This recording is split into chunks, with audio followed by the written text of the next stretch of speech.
Hello everyone, so welcome back to my channel. I hope everybody is fine. আর সবার পুজো কেমন কাটলো comment করে জানিও। আর শুভ বিজয়া সবাইকে। আশা করছি তোমাদের সবার পুজো খুব ভালো কেটেছে। আর যেহেতু 2025-এর দুর্গাপুজো এবারের মতো শেষ হয়ে গেল, তাই শুভ বিজয়া সবাইকে। আর এটা হচ্ছে আমার ষষ্ঠী দিনের ভিডিও। ষষ্ঠী দিন আমি আমার একটা ফ্রেন্ডের সাথে বেরিয়েছিলাম, ও আর ওর ফ্যামিলির সাথে। ওর ফ্যামিলিতে ওর মা, আন্টি আর ওর দিদা আর ওর একটা কাজিন সিস্টারের সাথে আমরা প্যান্ডেল হপিংয়ে বেরিয়েছিলাম। তো তার আগেই দেখে নিয়েছো যে আমরা খেতে গেছিলাম আর্সেলানে। আর আর্সেলান বা অ্যামিনিয়া পার্সোনালি আমি খুব একটা পছন্দ করি না, কারণ ওদের ফুড ভীষণ রিচ ফ্লেভার আর ভীষণ স্পাইসি হয়, যেটা আমার একদমই পছন্দ হয় না। যেটা খাওয়ার পরে আমার খুব একটা ঠিক ফিল হয় না, স্পেশালি কলকাতার ওয়েদারে। অ্যাজ ইউজুয়াল আমাদের কারোরই পছন্দ হয়নি ওখানে খেয়ে।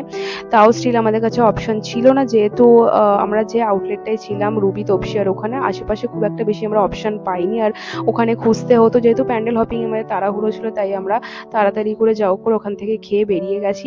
আর আমরা ওখানে সাউথে দুটো খুব ফেমাস প্যান্ডেল হপিং করেছি, যার মধ্যে একটা হচ্ছে সুরুচি সংঘ আর চেতলা অগ্রণী। সুরুচি সংঘের ভিআইপি পাস ছিল ওদের কাছে। স্টিল তোমরা দেখতে পাচ্ছ প্রচন্ড ভিড় ছিল। আর চেতলা অগ্রণীতে আমরা লাইন দিয়ে মানে ভীষণ এক্সস্টেড হয়ে দেখেছি। আর যেহেতু চতুর্থী থেকে আমার শরীরটা ভীষণ অসুস্থ ছিল, আমার ফ্রেন্ডও জানতো, তাই আমরা খুব বেশি আর এদিক ওদিক করতে পারিনি। দিনটা এভাবেই শেষ করেছি। আর কয়েকটা ছোট বড় এরকম ঠাকুর দেখেছি। আর আমার ভিডিও ভালো লাগলে লাইক শেয়ার কমেন্ট করো আর সাবস্ক্রাইব করে